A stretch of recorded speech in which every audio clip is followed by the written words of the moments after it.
बिस्मिल्लाहिर्रहमानिर्रहीम सल्लल्लाहु अला नबी व अला आलिहि वसल्लम सलात वस्सलामु अलैका या रसूल अल्लाह सल्लल्लाहु ताला अलैहि वसल्लम। मीठी मीठी इस्लामी भाइयों और इस्लामी बहनों, हमने बीबी के ऊपर शोहर के हुकूक का तज़किरा किया और उसके 5 पार्ट बनाए। अब इंशाअल्लाह ये छठा पाठ तो तवज्जो के साथ सुनिए, उस पर गौर कीजिए और उस पर अमल करने की कोशिश कीजिए। सल्लु अलल हबीब सल्लल्लाहु ताला अला मुहम्मद सल्लल्लाहु अलैहि वसल्लम।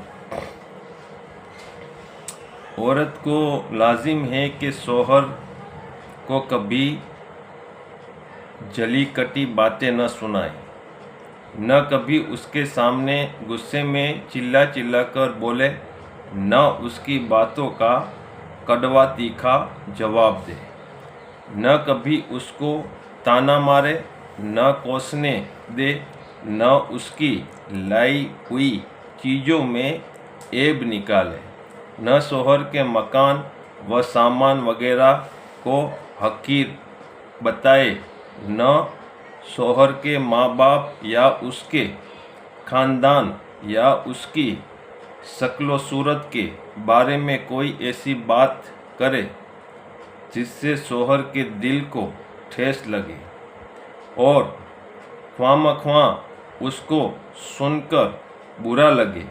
इस किस्म की बातों से शौहर का दिल दुख जाता है और रफ्ता रफ्ता शौहर को बीवी से नफ़रत होने लगती है, जिसका अंजाम झगड़े लड़ाई के सिवा कुछ भी नहीं होता।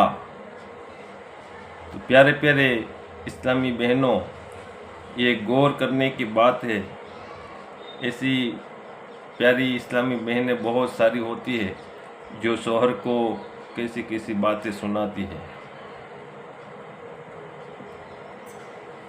यहाँ तक कि मियाँ बीवी में ज़बरदस्त बिगाड़ हो जाता है, जिसका नतीजा ये होता है कि या तो तलाक की नौबत आ जाती है या बीवी अपने मायके में बैठे रहने पर मजबूर हो जाती है और अपनी भावजों के ताने सुन सुनकर कोफत और घुटन की भट्टी में जलती रहती है। यानी कि बीवी शौहर के साथ लड़ाई झगड़ा कर चली जाती है, अपने मैके बैठी होती है, तो अपनी भौजाई के ताने सुन सुनकर उसको बहुत ही तकलीफ़ होती है और मैके और ससुराल वालों के दोनों ख़ानदानों में भी इसी तरह इख्तलाफ की आग भड़क उठती है।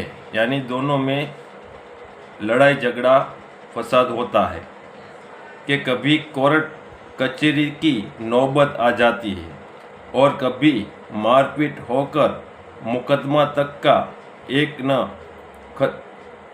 न ख़त्म होने वाला सिलसिला शुरू हो जाता है और मियाँ बीवी की ज़िंदगी जहन्नम बन जाती है और दोनों ख़ानदान लड़ भिड़ कर तबाह व बर्बाद हो जाते हैं। सल्लु अलल हबीब।